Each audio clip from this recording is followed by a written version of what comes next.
ચોપડી ગામમાં આવ્યા બાદ જોયું તો આ શાળાનું તાળું મારેલું હતું। તો ગામના યુવાનોને અહીંના એસએમસીના સભ્યોને મેં પૂછ્યું કે શાળા કેમ બંધ છે, તો આ શાળામાં શિક્ષક જ નથી। અહીંયા 32 જેટલા વિદ્યાર્થીઓ છે। આ ગામમાં 300 થી પણ વધારે વસ્તી છે।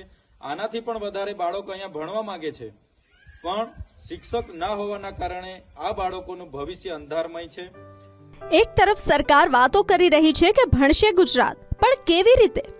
આજે ગુજરાતભરમાં શાળા પ્રવેશોત્સવ કાર્યક્રમનું આયોજન છે અને આપણા જ ગુજરાતની એક શાળા એવી છે જ્યાં વિદ્યાર્થીઓ બહાર ઊભા છે, કારણ કે અહીં એક પણ શિક્ષક નથી। ગુરુ વિના જ્ઞાન તો શક્ય જ નથી ને।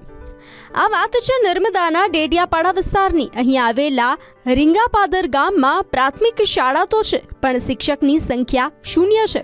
આ વિસ્તારના ધારાસભ્ય ચૈતર વસાવાએ ખુદ સમીક્ષા કરી ત્યારે જાણ થઈ કે અહીં તો શિક્ષક જ નથી। ત્યારે તેમણે એસએમસીના સભ્યોને બોલાવ્યા અને બાદમાં શાળાનું તાળું ખોલવામાં આવ્યું। આપના એમએલએ ચૈતર વસાવાએ સોશિયલ મીડિયા મારફતે સમગ્ર હકીકત જણાવી હતી, જ્યાં તેમણે સરકાર પર કટાક્ષ કર્યો હતો અને લખ્યું હતું કે સૌથી પહેલા સ્કૂલમાં શિક્ષકોની ભરતી કરો, પછી શાળાઓમાં પ્રવેશોત્સવ કરાવો। હાલ રીંગાપાદર ગામના બાળકોને શિક્ષણ તો મેળવવું છે, પણ અહીં શિક્ષા આપવા વાળું કોઈ છે નહીં, તો બાળકોને શું કરવાનું? આ ઘટના ખૂબ જ ગંભીર છે, કારણ કે સરકારના આછા અંધાપાને કારણે અનેક બાળકો શિક્ષણથી વંચિત રહી જાય છે। ત્યારે સવાલ એ જ છે કે બાળકોનું ભવિષ્ય જોખમમાં મુકાય તો જવાબદાર કોણ? આ વાસ્તવિક પરિસ્થિતિ છે કે અહીંના બાળકો ભણવા માંગે છે, પણ શિક્ષક જ નથી। સરકારે શિક્ષક જ નથી મૂક્યા।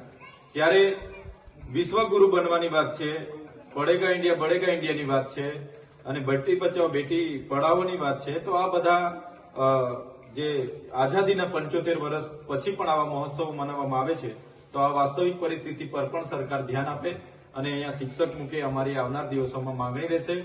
અગર શિક્ષકો નહીં મૂકશે તો અમે કન્યા કેળવણી મહોત્સવ અને શાળા પ્રવેશો મહોત્સવનો બહિષ્કાર કરીશું।